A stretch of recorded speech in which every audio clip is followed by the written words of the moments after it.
നമ്മൾ ആർമിക്കാരൊക്കെയാണ്, എന്നാലും ആ സുരക്ഷാ ഇഷ്യൂ ഉള്ളത് കാരണം നമ്മൾ അങ്ങനെയൊക്കെ ചെയ്തു കഴിഞ്ഞാൽ നല്ല തെറി കിട്ടും.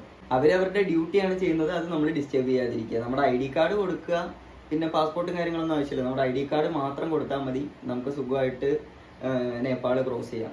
നേപ്പാളിൻ്റെ അകത്ത് കയറിയതും ഞങ്ങൾ ആദ്യം ചെയ്തത് എന്താണെന്ന് വെച്ച് കഴിഞ്ഞാൽ, ഈ ഒരു ചെറിയൊരു ബോർഡർ ഉണ്ടല്ലോ, അത് പറഞ്ഞ് ഇന്ത്യ നേപ്പാൾ ചെറിയൊരു ബോർഡർ ഉണ്ടല്ലോ, ഈ ഗേറ്റ് കടന്നാൽ തന്നെ 15 മിനിറ്റ് സമയം അവിടെ പോകും.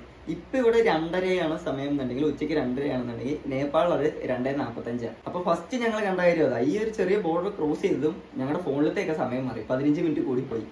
അത് നമ്മൾ നേപ്പാളികളിനെ, നിങ്ങളിപ്പോൾ പുറത്തൊക്കെ ഉള്ള ആൾക്കാരാണെന്നുണ്ടെങ്കിൽ അറിയാം, നേപ്പാളികളിനെ നമ്മൾ കളിയാക്കുക. ഈ Nepalese are always 15 minutes late എന്ന് പറഞ്ഞിട്ട് നേപ്പാളീസിനെ നമ്മൾ എപ്പോഴും കളിയാക്കും. ആ ദിവസം നേപ്പാൾ ബോർഡർ ക്രോസ് ചെയ്തിട്ട് ഞങ്ങളുടെ ലക്ഷ്യം എന്ന് വെച്ച് കഴിഞ്ഞാൽ പൊക്ര എത്തിയായിരുന്നു. ഏത് പൊക്ര? മറ്റേ യോധ സിനിമ ഓർമ്മയില്ലേ? അതില് അക്കോസോട്ടന്റെയും ഉണ്ണിക്കുട്ടന്റെയും പൊക്ര, കുട്ടിമാ